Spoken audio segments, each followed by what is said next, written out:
Hi, this is Mark J. Ryan again for part 3 of how hypnosis and NLP is used in the movie Inception.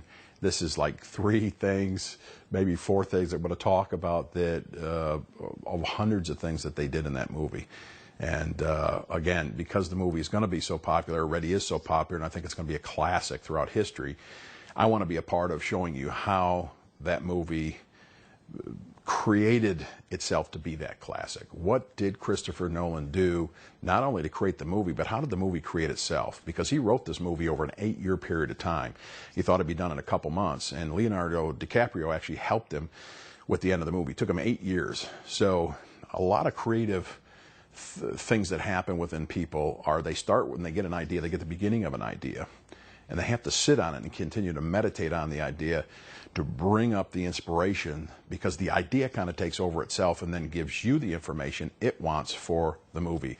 I see this going for exactly what happened here in helping humanity and how he created this, whether he knows it or not, and I think he does. Like I said, again, the amount of hypnosis, blatant, right-out techniques that they're using, hypnotic techniques in the movie making itself, the NLP techniques are incredible. Part of what happens is again, we go through the U-trance, but then we also have fractionation. But over in this area here, this is kind of where like the post-hypnotic suggestions happen. This deep part right here is, again, where he gets the combination to the safe. 1, 2, 3. He has the combination, opens it up, he gets his epiphany. Now that is like an inner child meditation. Again, I do some Ho'oponopono stuff. I actually do an inner child meditation that will get you down there like this and have that type of life-changing event happen with you personally. Excuse me. And what happens is you want that to stay and germinate for a while. But up here, what is it that you want people to do?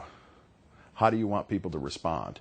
He started talking to his wife. He started talking to his unconscious of Mal and who she was and what she needed to do. So in a sense, he was creating a post-hypnotic suggestion. Post-hypnotic suggestion is, let's say that somebody's on stage and they're doing it, let's use a hypnosis show, for instance, and they say, okay, the blue marker. Every time you see the blue marker, you'll yell out the word Inception. Yell out the word Inception. What happens is if you've got people in a deep enough trance is that takes effect to say that when they see this blue marker at this point here, somewhere outside of this seed, when they see the blue marker, like in the audience, all of a sudden the hypnotist will hold up the blue marker and the guy will stand up and say, Inception. He'll get up and yell, and then he'll go like, wow, why did I do that? It's tough to look at human beings and say, wow, is that something I'm capable of doing? Well, think about it. You came here with a clean slate, and based on where you lived, you do certain things that you do in the country that you're native to, that certain countries in South America or Africa or Asia do something totally different. They eat dogs in Asia. We're here in the United States. It's horrid. People can't believe it. And then the same thing, we eat cows, and in India, they think it's horrible that we do that. Why? Because of their belief systems, how they were raised, their post-hypnotic suggestions. So a lot of, and I'm not going to go too deeply into this at this point, I just want to let you know that not only did they plant something in you in this movie that's going to start germinating, no, something wonderful. Again, a lot of the movies I've been seeing lately and a lot of TV programs, I haven't watched much TV, a few hours in probably the last 3 years because of what commercials do. Excuse me. Can't stand what commercials do in my mind, let alone in minds that have no idea. I know what they're doing and it still gets in there. But this movie planted something beautiful down here into people's unconscious minds that are watching, and they feel it and they're getting the effect right away. But I'm curious about what's going to happen over a 10-year period of time, 5-year, 1 year, 1 month period of time with what they planted. But they also gave a lot of hypnotic suggestions about how to deal with yourself, how to deal with other people here. So without going into that too much, I'm going to let that sit a little bit until later on if we get into some deeper ideas of how hypnosis and NLP work. Some of the other things we can talk about is how they use music, in this U-trance, and where the music was used wonderfully as an anchor. An anchor basically in NLP is a stimulus response. 2 things pair up. A negative anchor might be somebody sees a spider, gets afraid, and then every time they see a spider, they get fear. So that's a instant reaction. You don't have to think about it. It happens automatically. You can see it peripherally, and you start to get scared before your conscious even recognize it. In a positive sense, ice cream.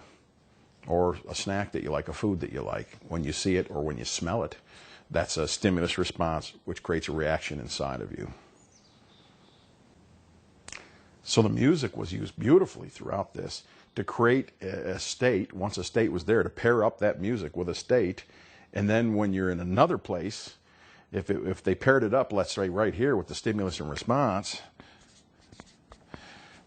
and all of a sudden you're down here where they know it's going to be hard, or down here where it's going to be hard to open up and get in a certain feeling, if they've done this music, stimulus and response, at all those places, and then they play it really strong and really loud at that part, all those emotions start flooding in at one time.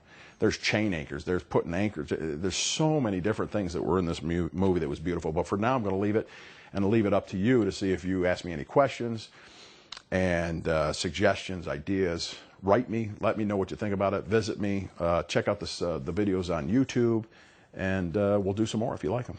If not, I'm going to keep doing them one way or the other, because this is wonderful, but I'd like you to be part of that. Thank you. Have a great day. This is Mark J. Ryan, www.markjryan.com. Thanks.